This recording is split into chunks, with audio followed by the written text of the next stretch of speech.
नमस्कार, यो हो ग्यालेक्सी प्रदेश न्यूज। सुरुवातमा हेडलाइन्स।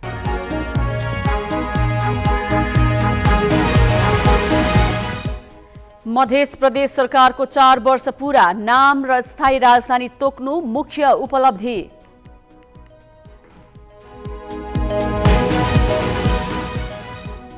कर्णालीका मन्त्री कार्चेन विरुद्ध परेको रिटमा उच्च अदालतद्वारा अन्तरिम आदेश दिन अस्वीकार, विपक्षीका नाममा कारण देखाऊ आदेश। गौरीशंकर संरक्षण क्षेत्रले आफ्ना क्षेत्रभित्रका आयोजनासँग कागजात मागेपछि दोलखाका जलविद्युत क्षेत्रमा हलचल, निर्माणाधीन आयोजनाको कामै रोकियो। र भरतपुर महानगरपालिकामा 6 घर परिवारलाई 6 लेनको सडक, महानगरकै बजेटमा पहाड खनेर ढुङ्गा माटोको तस्करी।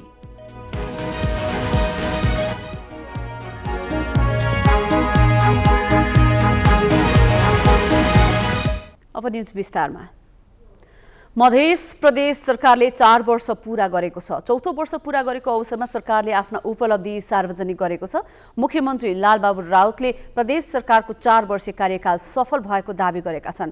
उनले प्राप्त राजनैतिक उपलब्धिको रक्षालाई मुख्य उपलब्धि भनेका छन्। त्यस्तै बेटी पढाऊ बेटी बचाऊ अभियान, शहीदको सम्मान, किसानको ऋणको ब्याज भुक्तानी प्रयोजनका लागि अनुदान, 64 निर्वाचन क्षेत्रमा सडक कालोपत्र, 3 वटा विश्वविद्यालय स्थापनाले सरकारको ठूलो उपलब्धि भएको उनले चर्चा गरे।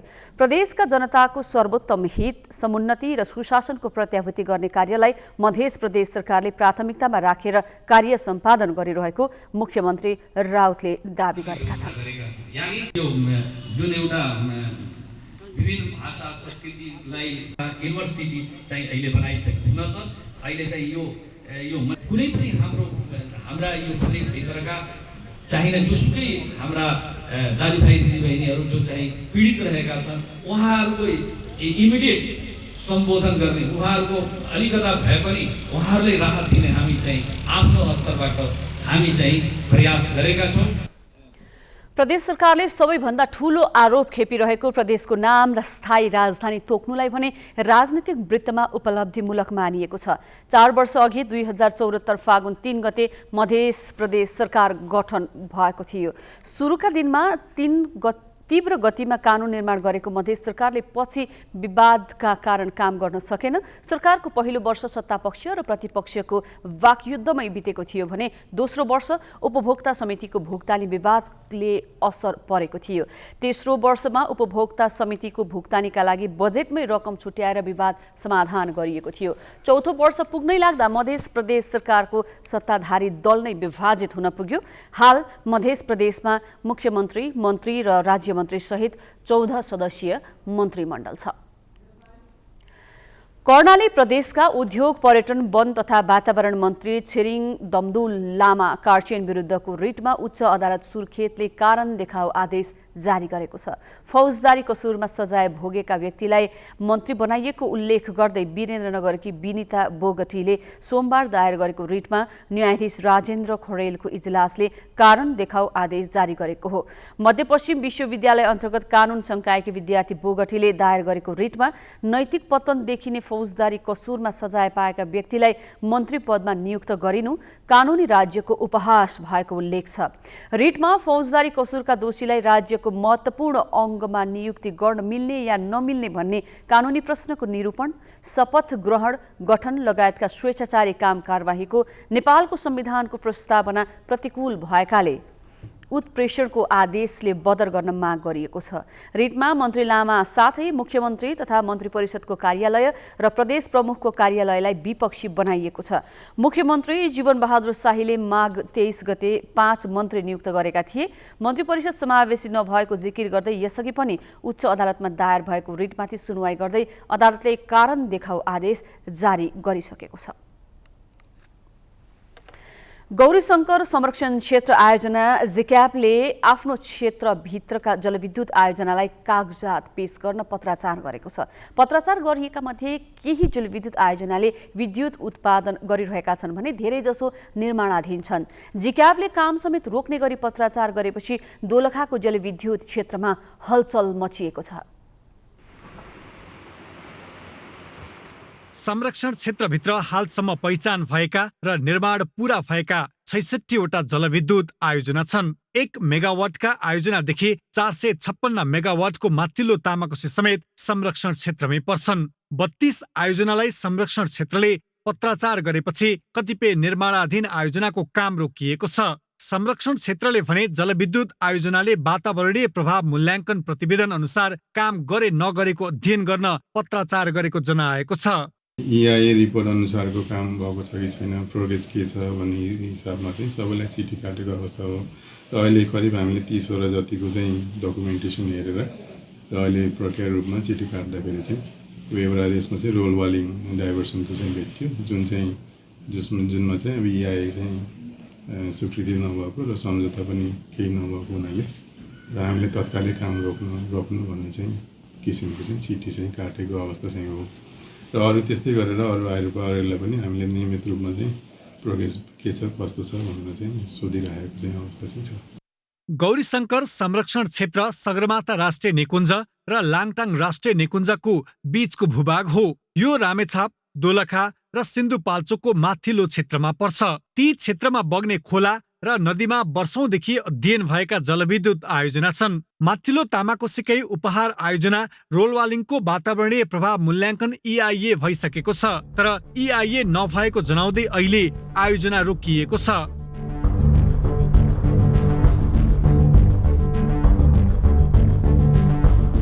संरक्षण क्षेत्रको पत्रले जलविद्युत आयोजना मात्र होइन, 10 वर्षदेखिको दोलखाको आर्थिक तथा राजनीतिक मुद्दा र सरोकारको उत्तर दक्षिणी त्रिदिशीय राजमार्गको काम समेत रोकिएको छ।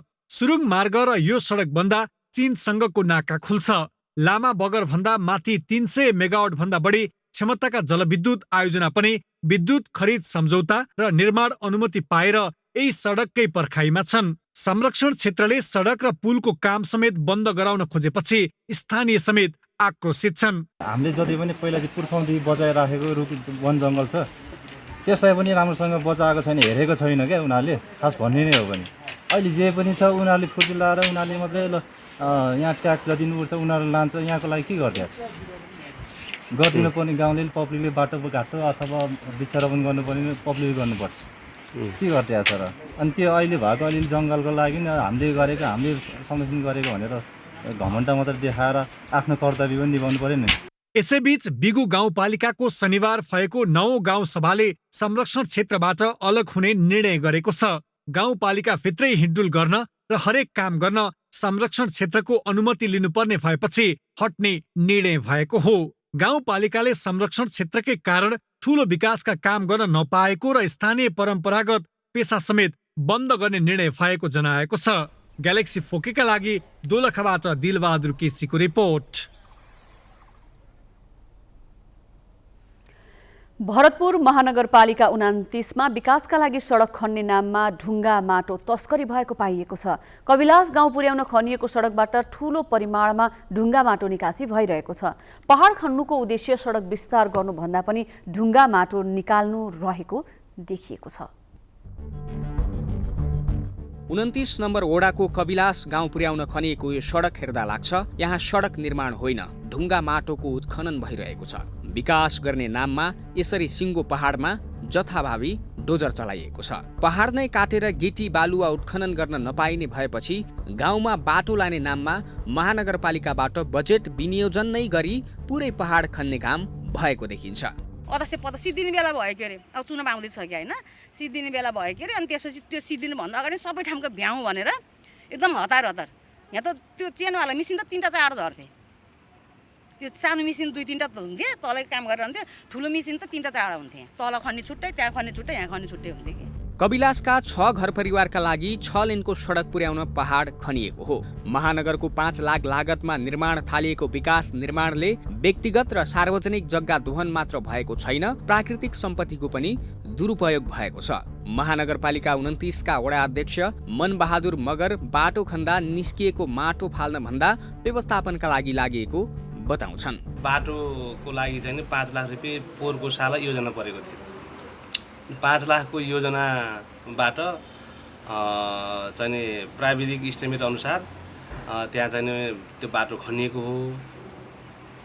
बाटो खन्ने क्रममा चाहिँ नि त्यो माटोलाई चाहिँ त्यहाँ तल फ्याँक्दाखेरि अरू धेरै चाहिँ नि त्यो बोट बिरुवाहरू र चाहिँ अरू भुछे हुनसक्ने स्थिति भएको हुनाले त्यसलाई चाहिँ नि त्यो माटो तल नफ्याँकिकन यसलाई चाहिँ नि त्यो बाहिरै मतलब कि त्यो ठाउँमा नफालिकन कहीँ कतै व्यवस्थापन गर्नुपर्छ भन्ने कुरो भयो र महानगरपालिकाको सल्लाह अनुसार चाहिँ महानगरपालिकालाई राजस्व तिरेर माटो उठाएको। यो क्षेत्रबाट ठूलो परिमाणमा ढुङ्गा माटो निकालिएको छ। रातको समयमा ट्र्याक्टर र टिपरको प्रयोग अत्यधिक छ। विकासका नाममा अवैध निकासी भइरहँदा भरतपुर महानगरपालिका र चितवन प्रशासन भने पट्टी बाँधेर बसेका छन्। ग्यालेक्सी फोकेका लागि चितवनबाट प्रकाश सिग्देलको रिपोर्ट। मधेस सरकारले प्रदेशभित्रको आर्थिक सुशासन कायम गर्ने उद्देश्य अनुरूप गठन गरेको जनलोकपाल आयोग कर्मचारी अभावको चपेटामा परेको छ।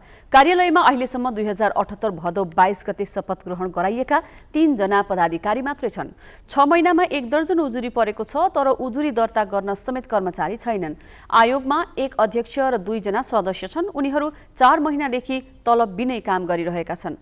आयोगका पदाधिकारीको सेवा सुविधा केही छैन, खाजा पनि आफै जोह गर्छन्, जबकि आयोग उपाध्यक्षको तलब सुविधा उच्च अदालतको मुख्य न्यायाधीश सरह र सदस्यको न्यायाधीश सरह हुने व्यवस्था छ।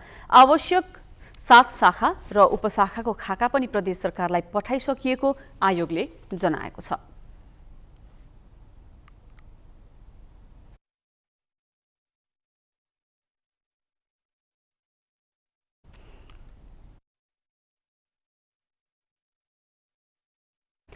पाँचथरका 8 स्थानीय तहमध्ये फिदिम नगरपालिकामा मात्रै दमकल छ। जिल्लाका जुनसुकै स्थानमा हुने आगलागीमा सबैले फिदिम नगरपालिकाकै सहयोग पर्खिनुपर्ने बाध्यताले क्षति बढिरहेको छ।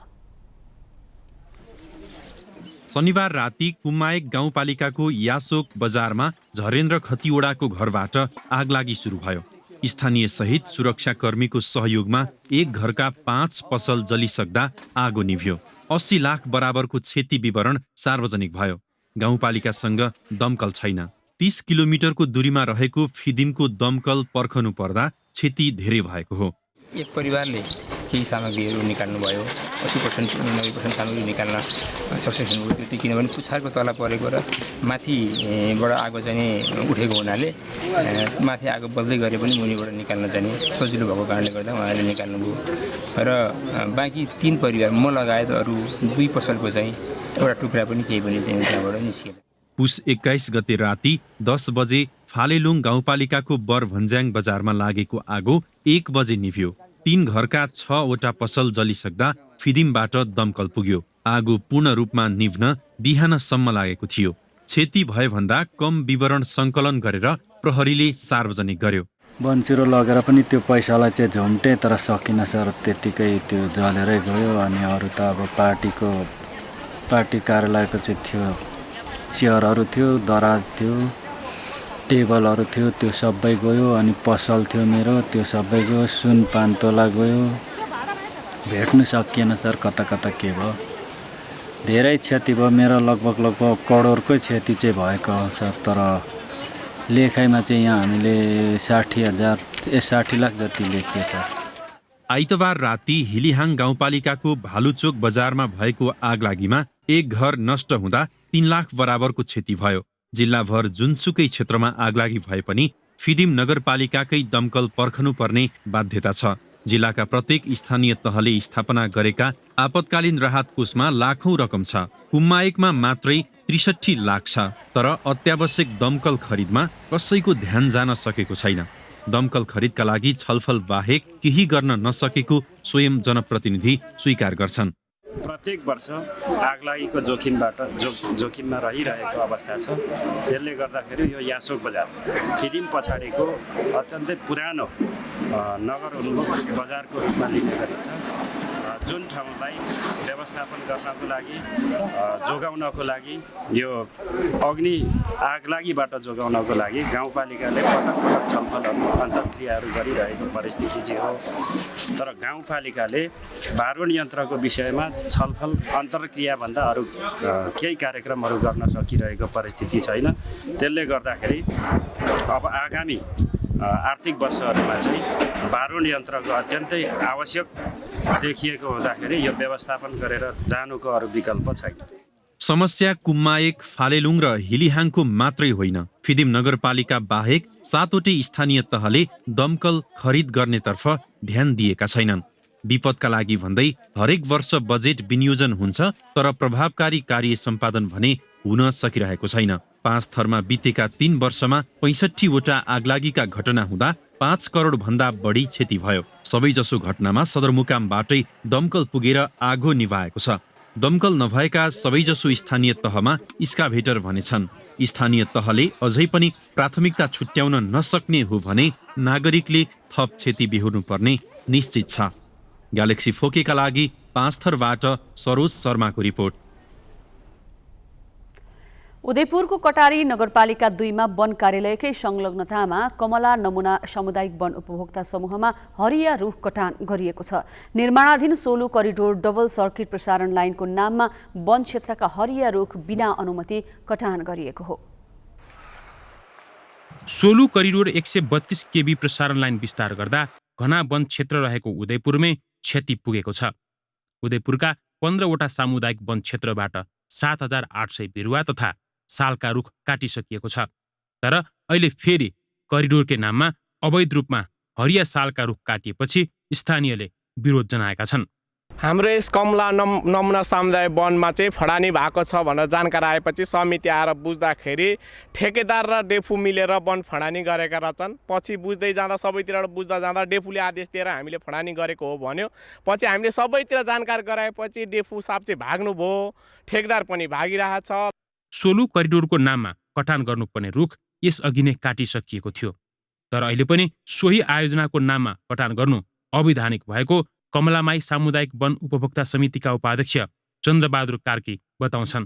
मलाई जानकारी भएन सर, उहाँहरूलाई मैले फडानी गर्ने भन्ने कुरो फडानी गरिदिनुहोस् भन्ने कुरो डेफुले भन्नुभयो र मैले हुँदैन भनेर म समितिको हैसियतले र समितिको नाताले भन्दाखेरि उहाँहरूले तपाईँको ढाड सेकाएर पनि लान्छ भनेर भन्नुभयो। मैले हुँदैन नफाड्ने, हुँदैन काट्न दिनु हुँदैन भन्दाखेरि डेफुले तपाईँको ढाड भाँचेर भए पनि राज्यले गरेको काम लान्छ, नलगी छोडिदिन भन्नुभयो।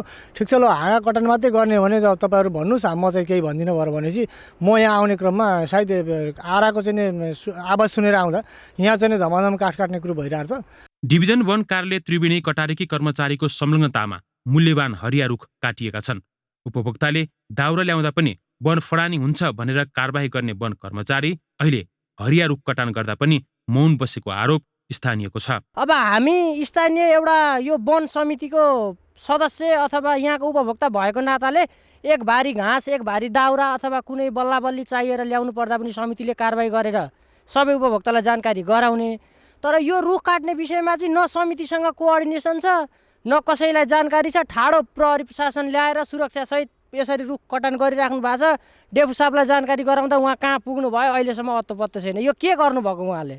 डिभिजन वन कार्यालय त्रिवेणी कटारीले सोलु करिडोरको नाममा रुख काट्ने 3 जना मजदुरलाई पक्राउ गरेको छ। कार्यालयले रुख काट्न लगाउनेलाई भने केही गरेको छैन। काट्न लाउने मान्छे को हो भन्ने त्यो कुरो त पछि अनुसन्धानबाट मात्रै देखिने हो। अब घटनास्थलमा मौजदात जुन चाहिँ मान्छे काटिरहेको हुन्छ, घटनास्थलमा जो देखिन्छ त्यसैले हामीले समात्ने हो। अब पछि त्यसको पछाडि को छ त्यो त अनुसन्धानको क्रममा आउने नै हो, त्यो अनुसन्धानबाट देखिन्छ पछि। सोलु करिडोर 132 केबी प्रसारण लाइनको छेउछाउमा रहेका रुखका हाँगा बिगा कटान गर्नुपर्ने थियो, तर आयोजनाले बिना अनुमति हरिया सालका रुख काटेको छ। उदयपुरमा विभिन्न विकासीय आयोजनाका नाममा 232 हेक्टर वन क्षेत्रको 15,000 रुख काटिसकिएको छ।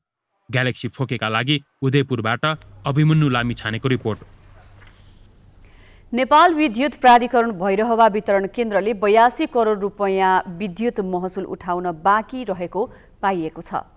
महसुल समयमा नतिर्ने धेरैजसो उद्योगी र सरकारी तथा सार्वजनिक निकाय छन्। यस्तै घरायसी, सडक बत्ती, होटल, विद्यालय, संस्था, सिँचाइ र खानेपानी लगायतले पनि ठूलो रकम महसुल तिर्न बाँकी छ। डेडिकेटेड ट्रङ्क लाइनमा जोडिएका उद्योगको मात्रै बक्यौता 65 करोड 83 लाख छ। डेडिकेटेड फिडरको लाइन आफूहरूले माग नगरेको भन्दै उद्योगले महसुल तिर्न मानेका छैनन्। चालु वर्षको 6 महिनामा बक्यौता नतिर्ने 410 ग्राहकको विद्युत काटिएको छ। उनीहरूबाट 3 करोड 50 लाख उठाउन बाँकी छ। प्राधिकरणले लाइन काटिएको 6 महिनासम्म शुल्क बुझाउन नआउने ग्राहकलाई कालो सूचीमा राख्ने गरेको छ।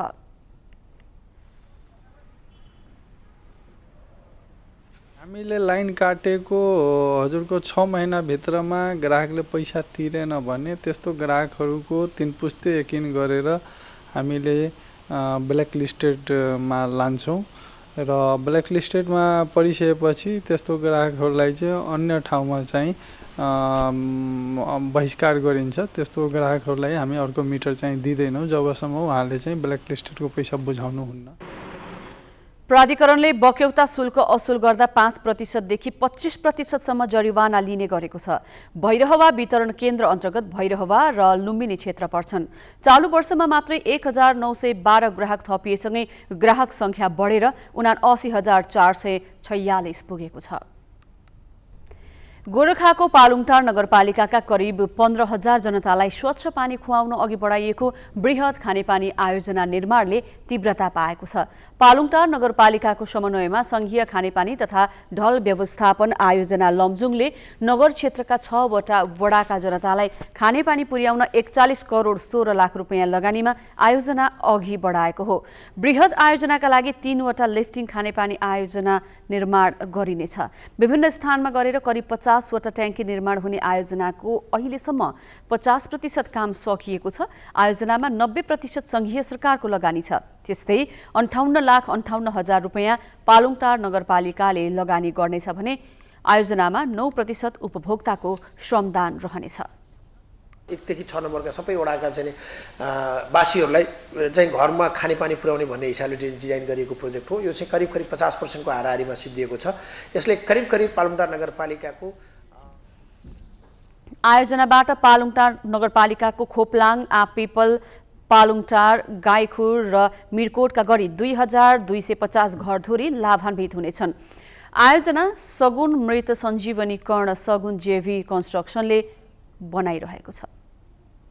दाङको टरीगाउँ एयरपोर्ट विस्तारका लागि खुत्रुके अभियान सञ्चालन गरिएको छ। तुलसीपुर उद्योग वाणिज्य संघले खुत्रुके अभियान सुरु गरेको हो। एयरपोर्ट विस्तार गर्न सरकारले कुनै चासो नदेखाएपछि खुत्रुके अभियान सञ्चालन गरिएको संघले जनाएको छ। त्यसका लागि संघले वन कार्यालय र स्थानीयवासीसँग छलफल गर्नुका साथै प्राविधिकसँग परामर्श गरिरहेको छ। एयरपोर्ट विस्तारमा पश्चिम दाङबाट प्रतिनिधित्व गर्ने सांसदले पनि ऐक्यबद्धता जनाएका छन्। अर्घाखाँचीमा 2075 असारदेखि 3 वर्ष 6 महिना बन्द भएको पशु सेवा कार्यालय सञ्चालनमा आएको छ। पशु कार्यालय बन्द हुँदा सेवा लिन कपिलवस्तु पुग्न बाध्य अर्घाखाँचीवासीलाई सहज भएको छ। 3 वर्षसम्म बन्द भएर माकुराको जालौले जेलेको कार्यालय सञ्चालनमा आउँदा मर्मत सम्हारमा मात्रै 5 लाख रुपियाँ खर्च भएको निमित्त कार्यालय प्रमुख विष्णु पौड्यालले बताए। 10 जनाको कर्मचारी दरबन्दी रहेको कार्यालयमा 7 जना कर्मचारी छन्। कर्मचारी अभावमा चालु आर्थिक वर्षमा विनियोजित 6 करोड 64 लाख बजेट खर्चमा समेत समस्या भएको कार्यालयले जनाएको छ। धेरै अनुदानका कार्यक्रम रहेकाले कृषकको घर घरमा पुग्न कर्मचारी अभाव हुने भएको छ। ग्यालेक्सी प्रदेश न्यूज सक्नु अघि हेडलाइन्स।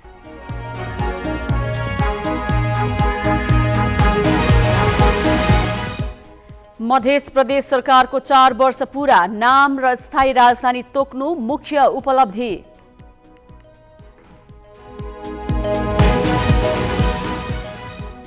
कर्णालीका मन्त्री कार्चेन विरुद्ध परेको रिटमा उच्च अदालतद्वारा अन्तरिम आदेश दिन अस्वीकार, विपक्षीका नाममा कारण देखाऊ आदेश।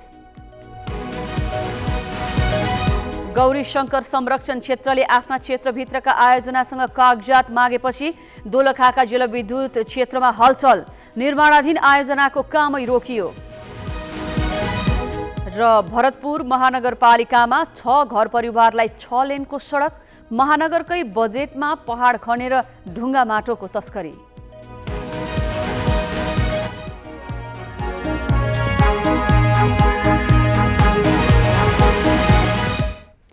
ग्यालेक्सी प्रदेश न्यूज अहिलेलाई सकियो। राति 8 बजे ग्यालेक्सी न्यूज आवर लिएर आउनेछौँ। नमस्ते।